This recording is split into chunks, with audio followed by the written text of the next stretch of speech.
Hello, I'm Donna, and welcome or welcome back, whichever the case may be, to Redirect Yourself. Either way, I'm glad you're here. So, by popular demand, I'm back. Took a long break. Lots has happened between the last video and now. However, suffice it to say, I managed to make it through. I was involved in the hurricanes. I did get displaced, and it was quite a troubling time. But I'm here. And what I want to talk about today is gaslighting behaviors, AKA control tactics, AKA manipulation. And what I want to do that I started to do in a previous video on gaslighting, this is also ambient abuse, so you can check out my earlier video on that as well. But what I want to do is give the names of these behaviors along with a description of what the behavior is, and then, of course, an example. So, this might be a little bit longer than my usual videos, but hey, we're in a new year, it's 2025, and we're going to do things maybe a little longer this time around. I want to make sure I get them all in. So, without any further ado, I'm going to give you each of the behaviors, the name of the behavior, and an example. We're going to start with denial. No, not the river in Egypt.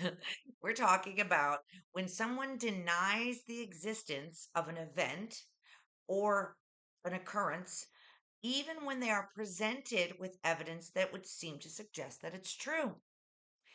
And that looks like, I never said that. You misunderstood me. You've all been there. We've all been there. And this doesn't necessarily mean that someone is a narcissist or that they are attempting to abuse you, but it is most certainly manipulation. The next one is deflection. Deflection is when someone will deliberately block their victim because if someone's trying to manipulate you, you're a victim. We've all been in through this one too, I can imagine. When they deliberately block their victim from source data. So, what that means is the data that would allow you to confirm what they are saying. So, that looks like this. Oh, everyone thinks you're a liar because how can you possibly confirm what everyone thinks, right? Um, so, the next one is chronic invalidation. Chronic invalidation is insisting that their target is imagining things. So they are invalidating what you remember or how you remember it, such as you are too sensitive or there's that paranoia of yours again. So, in other words, whatever you have a complaint about or the topic that you are wanting to discuss, they're invalidating it as important or that you are being too sensitive about it, which, of course, invalidates the idea that we even need to talk about this topic, right? That one's really frustrating. Um, Deflection is denying behaviors by putting the target or the victim in the defensive. That looks like if you bring up that they're late or that you're bothered that they're late, they say something like, oh, like you're never late. You were late for our engagement party. And that could have been years ago. And that might have been the only time you were late. And maybe you were late because you were involved in a car accident or some other such event. And they're just trying to deflect from having to be accountable, which is what most of these behaviors are for. It is a way of them getting out of being accountable for their own behaviors. On to the next one, minimization. This is where they shame their target or victim for expressing real hurts. And that might look like this. So I stayed late with the guys after work and I missed the dinner. Big deal. It's only dinner. Essentially, they're minimizing the idea that this dinner may have been important to you or that they might have agreed to be at this dinner. None of that matters, you see, because it's only dinner. So this is minimization. The next one, blaming.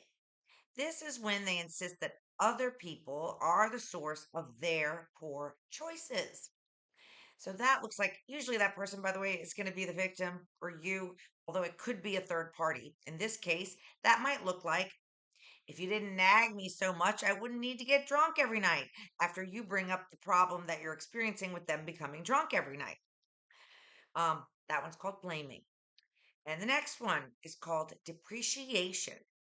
This is when they mentally abuse the target, the victim, probably you if you're watching this video, um, and with criticism, but it's veiled as advice or well meaning information, such as, oh, employee of the month, huh? See what happens when you actually try. In other words, they're implying that you don't usually try. The next one is, again, a form of invalidation. Usually, this is a chronic thing that they do over and over again. Um, so, this is when they have to get the last word. And that might look like this: I'm done with this conversation about petty jealousies, because perhaps you brought up something about them, maybe writing, not so benign text messages to a coworker, or something you may have seen on their email that looked as if maybe they were flirting. And so they're just going to call it petty jealousy and invalidate your feelings and your concerns about this topic. Next, domination. This is where they might force agreement by their target, aka victim, aka you, to accept their false reality. So, what is this? This is something where they might say something like, we both know you wouldn't have gotten employee of the month if it wasn't for me. I mean, I'm the one that makes sure you get there every day. Really? You might want to check on that and see if that's true. Are they really responsible for you getting employee of the month? So that's called domination. Of course, the good things in your life are attributable to them. The negative things, oh, no, no, no, no, no, that has nothing to do with them, right? We all know how that feels. The next one is called humiliation. And we all really have experienced that as well. Um, that is when they might engage in gossip in order to hurt and control their target or victim, but they're telling you about it, you see. So typically, if we engage in gossip about someone, we don't typically then go to them and brag about that, which, by the way, if you gossip, you might want to look at that. It's really not a great thing to do. But back to these traits. So that might look like the one who is attempting to humiliate you through their gossip is, I told your brother about your petty jealousy, and he agrees. It's totally ridiculous. So now they're not only saying that you are being ridiculous, which is depreciating your feelings, they're also invalidating you. And in this case, they're trying to humiliate you by letting you know that their brother knows about your business as well and that he agrees with the abuser, right? Next one is insincerity. So, this is often looks like somebody who's got a lot of bravado. They have the ability to sell ice to an Eskimo, very convincing, very charming, and they are persistent and manipulative enough to convince someone to invest in something that so that they can get something for free, right? So, in other words, it's a way of convincing others to invest in them. Let's face it, it's them that they want the investment to be in. And that might look like you question the reason for an expense, and they say to you, oh, come on, babe. You can afford to loan me the money. This is a sure thing. You wouldn't want me to miss out on it, would you? Again, now they're flipping the script. You're having concerns perhaps about their spending or what they're going to spend your hard earned money on, and they're trying to convince you to give it to them because it's a sure thing. When coupled with these other behaviors that we've just gone through, you already know they're probably not going to give you your money back. And perhaps this is a pattern where you loan them money and they put it into something that doesn't pan out, and then they don't even get any money back, let alone pay you back. So on to the next one. Oh, stonewalling or the silent treatment, which are essentially the same thing. This is when you get stonewalled, meaning they refuse to discuss important topics with you openly by ignoring you. And this, especially with an abusive person, will happen for prolonged periods of time, usually long enough to where you are the one who gives in and you try to beg them to talk to you. And so we call that stonewalling or the silent treatment. So let's say you're having an important discussion about, we'll use our example from earlier, them missing dinner and staying at the bar with their friends from work instead of letting you know that they weren't going to make it. And they decide to just get up and leave in the middle of the discussion, not saying where they're going, not saying when they're going to return, and not talking to you even if they do return. This sometimes can go on for hours, even days. Next, breadcrumbing. Breadcrumbing is something when we are expecting, more attention than what we're getting. But here's why: they generally will give you a lot of attention or affection to start out or in the beginning of the relationship or friendship. And then gradually they give you less and less over a period of time. And this is to elicit desperation for whatever it is they got used to them giving you: attention, affection, presence, compliments, whatever it might be. And so what they'll do is give you a lot of compliments, bring you flowers, in the beginning, and it seems like this is going to be a regular thing. And then eventually, when you've gotten used to it and you're really enjoying it, and you're kind of attached to that, and that's what you wanted in a partner or a friend, possibly.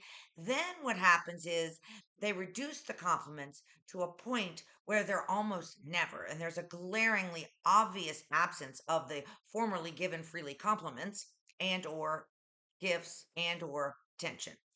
um and it gets down to a point where it's almost never, which leaves you wondering, do they still find me attractive? Do they still enjoy my company? Do they still enjoy talking to me?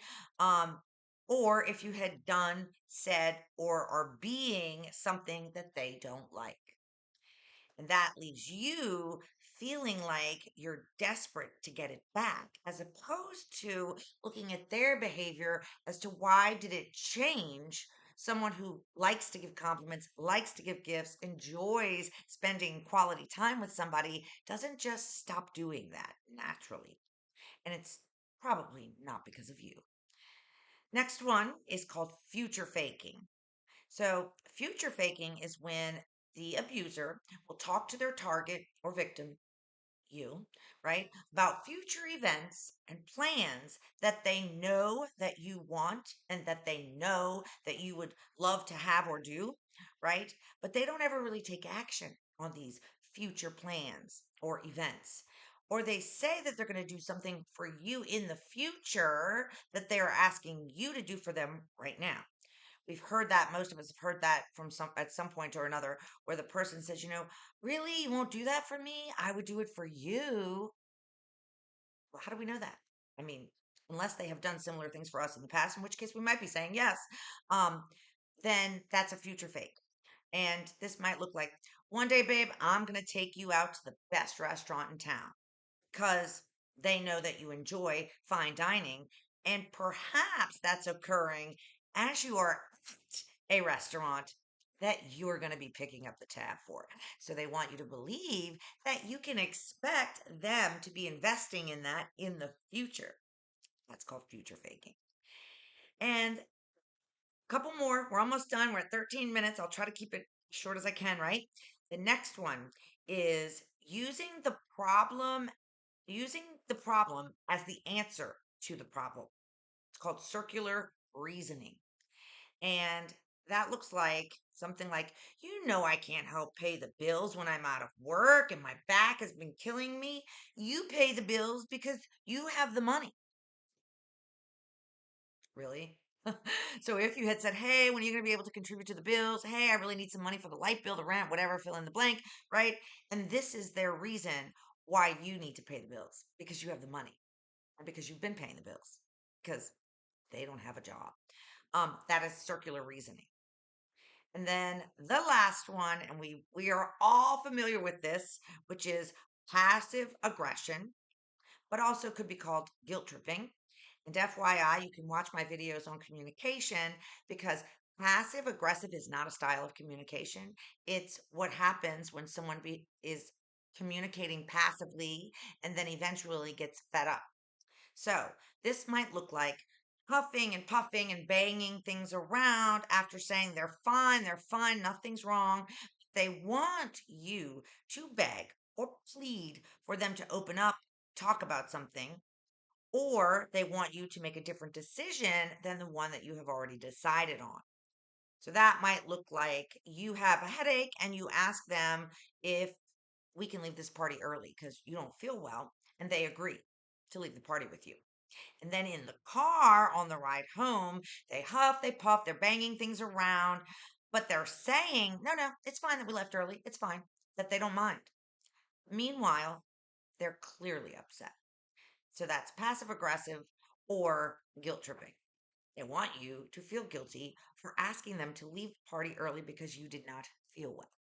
Hopefully, this helps you because what I suggest in my practice to folks who know that they have a relationship with someone who tends on the controlling side or that they know tries to manipulate them is that if you know the names of these behaviors and you can spot them as they're happening, that will help you to not fall prey to the manipulation.